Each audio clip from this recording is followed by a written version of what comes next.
Welcome back. Jangareddygudem జిల్లా పరిషత్ boys high school వెనుక బ్రాహ్మణ కమ్యూనిటీ హాల్ శంకుస్థాపన చేశారు. 6th news voice over Jangareddygudem.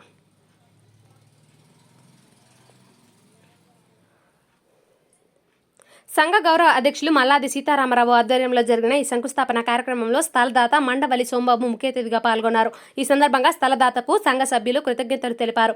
ఈ కార్యక్రమంలో చిలుకూరి సాయిబాబు, కర్ర శ్రీధర్, కూచిబట్ల రాము, గరిమెళ్ల భాస్కర్ శాస్త్రి, తిప్పబట్ల రామకృష్ణ, కోశాధికారి గన్నవరపు మాధవరావు, ఉప కార్యదర్శి కూచి త్రినాథరావు, రెవెన్యూ సలహాదారులు, సమయ మంత్రి రాధాకృష్ణ తదితరులు పాల్గొన్నారు.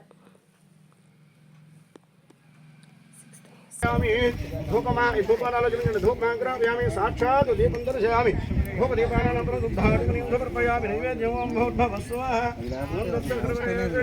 देवस्य देवः प्रत्यानयामि शुद्धात्मनीं समर्पयामि ताम्बूलं भूये बलेर्नागवल्लीदलैरुतं मुक्ताचूर्ण समा శ్రీనివాస గోవింద వెంకటరమణ గోవింద అంటూ స్వామివారి ఆలయానికి వచ్చిన యాత్రికులు భక్తి శ్రద్ధలతో మొక్కుబడులు తీర్చుకున్నారు. 6th news voice over Jangareddygudem.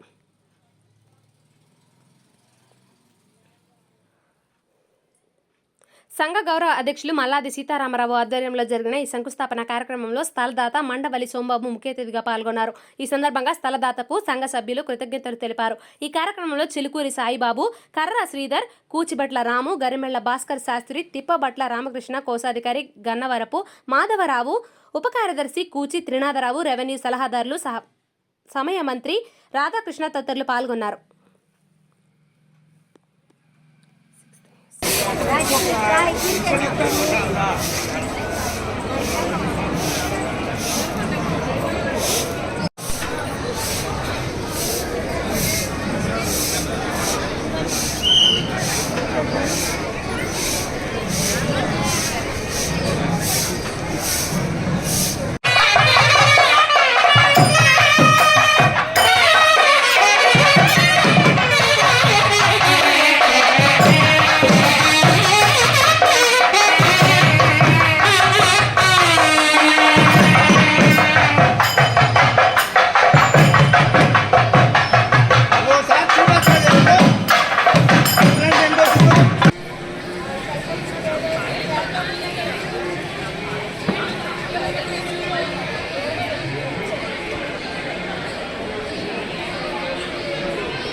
రాష్ట్ర ప్రయోజనాల కోసమే టీడీపీకి జేఎస్పీ అధినేత పవన్ కళ్యాణ్ మద్దతు తెలుపుతున్నారని కాపు నేత దాసరి రాము తెలిపారు.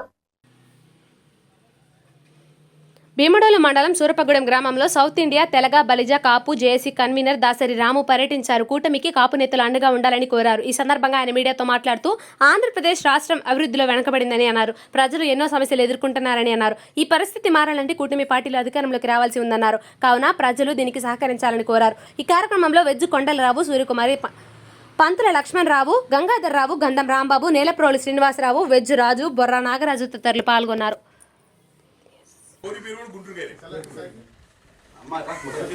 రేపు రాబోయే ఎన్నికల్లో జనసేన పార్టీ మద్దతుగా వెస్ట్ గోదావరి జిల్లాకు వచ్చాం.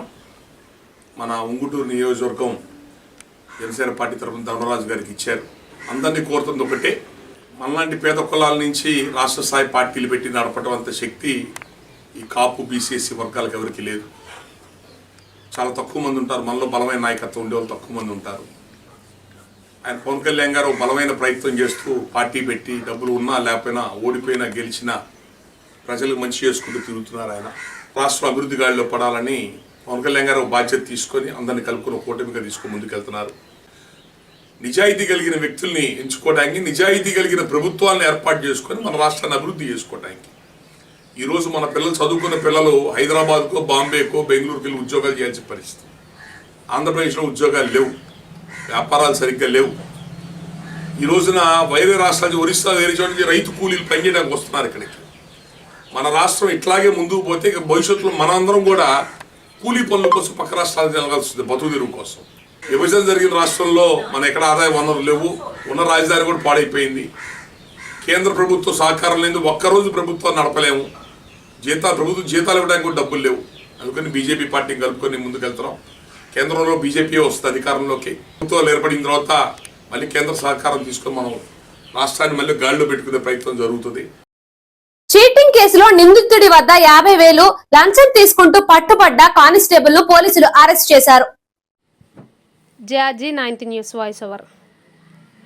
ఏసీబీకి పట్టుబడిన కేసులో సీఐతో పాటుగా 2 కానిస్టేబుళ్లను ఏసీబీ అధికారులు అరెస్టు చేశారు. సీఐ వెంకటేశ్వరరావు ప్రోదల్బం నుండి కానిస్టేబుల్ ఆ సొమ్ము తీసుకున్నారని తమ విచారణలో తేలినట్లు ఏసీబీ డీఎస్పీ సుబ్బరాజు తెలిపారు. దీంతో ఈ ముగ్గురిని అదుపులోకి తీసుకున్నామని, పూర్తి స్థాయిలో దర్యాప్తు చేసి ఏసీబీ కోర్టులో హాజరుపరుస్తామని వివరించారు. ఫిర్యాదు అయిన పెందుర్తి విక్టర్ బాబు, ఈయన రైల్వేలో ఎంప్లాయీగా పనిచేస్తారు. ఈయన 24వ తేదీ మన ఏసీబీ ఏలూరు ఏసీబీ ఆఫీస్లో ఫిర్యాదు చేయడం జరిగింది. ఈయన ఫిర్యాదు ఏంటంటే, ఆయన రైల్వేలో పనిచేస్తూ ఉండగా అతని మీద 2 కేసులు ఏలూరు 3 టౌన్ పోలీస్ స్టేషన్లో నమోదైనట్లు, అవి 2 కూడా చీటింగ్ 420 సెక్షన్తో కేసులు రిజిస్టర్ అయినాయి. తర్వాత 2024 సంవత్సరంలో ఫిబ్రవరిలో నమోదైన కేసుకు సంబంధించి ఈయన వెంటనే హైకోర్టులో అప్రోచ్ అయ్యి హైకోర్టు నుంచి ఒక ఆర్డర్ 41A సిఆర్పిసి ప్రకారంగా నోటీస్ సర్వ్ చేయాలని చెప్పేసి పోలీసు వారిని ఆదేశిస్తూ ఒక ఆర్డర్ తెచ్చుకున్నారు.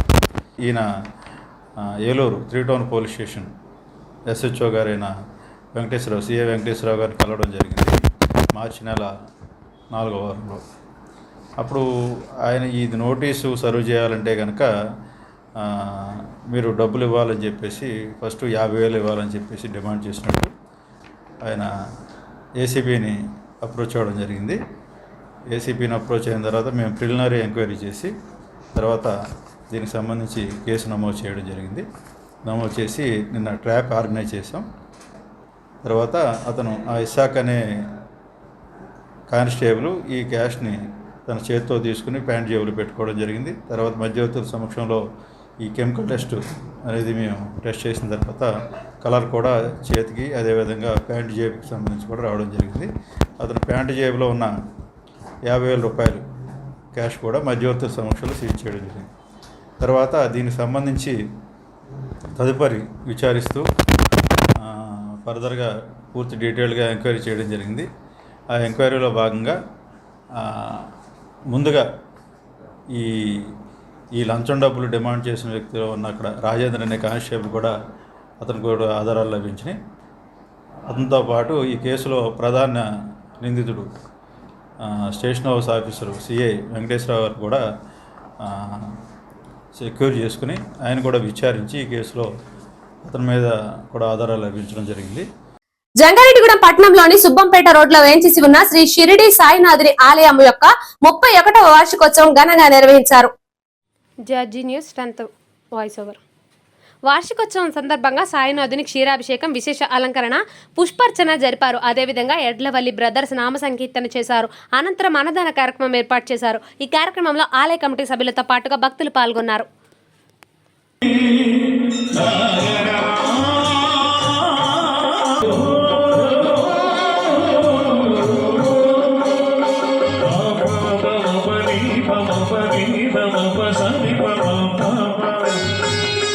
Ram